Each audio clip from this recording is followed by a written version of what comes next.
probably of people who work in almost any workplace in America, the members of this committee, like the 100 senators of the United States Senate, have been traveling as much as anyone on airlines going back to May. And I think we've all probably had the experience that I've had multiple times of gate agents or flight attendants or pilots asking me about the status of negotiations related for additional relief for the airlines.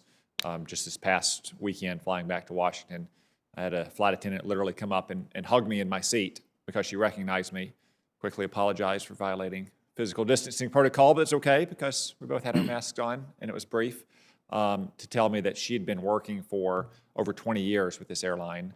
She was afraid she was about to lose her job in early October, and it would be the first time in her life she had ever gone on unemployment. And I told her that we're still working to do everything we could in Washington to try to avoid that fate, because not a single person in the airline industry or any of its ancillary industries, or for that matter in any business in America, from the frontline workers all the way up to the CEO and the board, is responsible for the fate that these businesses and industries find themselves in. It's a responsibility for the Chinese Communist Party and its incompetence and malignancy in covering up this disease from the very beginning. Secretary Mnuchin, what is the status of the administration's efforts to try to find some relief for the airline industry in particular? I know that you and the President and others have been meeting with the leaders of the companies as well as the leaders of their employees' unions. And I'd just like to hear what you have to say, and I'm sure that those workers would like to hear what you have to say as well. So thank you. First of all, I just want to say that the work that was done in the first bill was extraordinary and literally saved the entire industry. I know Senator Wicker and others have proposed extending more payroll support payments in return for not having layoffs, and the President and I do support that approach. Is there anything that you have under existing authorities, either the CARES Act authorities or prior law, that could help the airlines avoid these coming layoffs? Unfortunately, there's not, but again, we are encouraged. There's a lot of money in the loan program that we are not going to use specifically for the airlines, and reallocating that. Thank you. Chairman Powell, you just noted there's still 11 million Americans who have not gotten back to work. Almost as many have gotten back to work who lost their jobs at the height of the uncertainty about the pandemic in the spring. Obviously, the airline and related industries are one big one. Could you give us a sense of the other industries and the kinds of businesses in which those 11 million Americans who are still out of work are concentrated?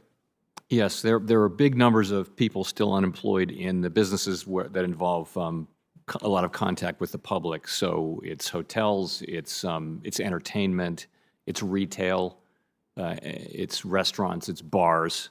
All of the places where you're getting people in groups together and facing them face to face. That's not all of it, but that's a big chunk of the remaining unemployed. Yeah, and I think again, elected officials probably experience this as much as anyone in America today, given the amount of times we travel and the time we spend in hotels, or we used to spend in public venues speaking. And I, for one, am very mindful, I know most of our members are as well, about the impact this virus has had on them. In those industries, is the single best thing we can do to get a vaccine and get the virus under control, putting aside what kind of fiscal or monetary relief we may provide to them, just given the nature of the travel and hospitality and tourism and event industry? Is that the vaccine the single best thing that we could get? Yes, in the long run, I think that's what it's going to take to get business travel back to near where it was. Okay. For example. Final question, Chairman Powell.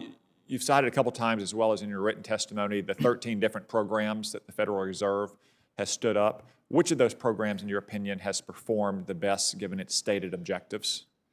So I think the original ones that dealt with the funding markets stopped pretty quickly what was a budding run on short-term wholesale financing markets very early on. Those succeeded. I would also cite the corporate credit facility for having opened up the market really without making a single loan. After that, I would cite the PPLF was very successful in letting small banks make their PPP loans and then get them off their balance sheet so they could make more loans. I think the municipal facility has worked in the sense that we have $250 billion in muni issuance, which is much higher than even last year before the pandemic, and at attractive rates. So I think there's a lot of success. I think there's also some difficulties. For example, Main Street is much harder, much more difficult. Thank you.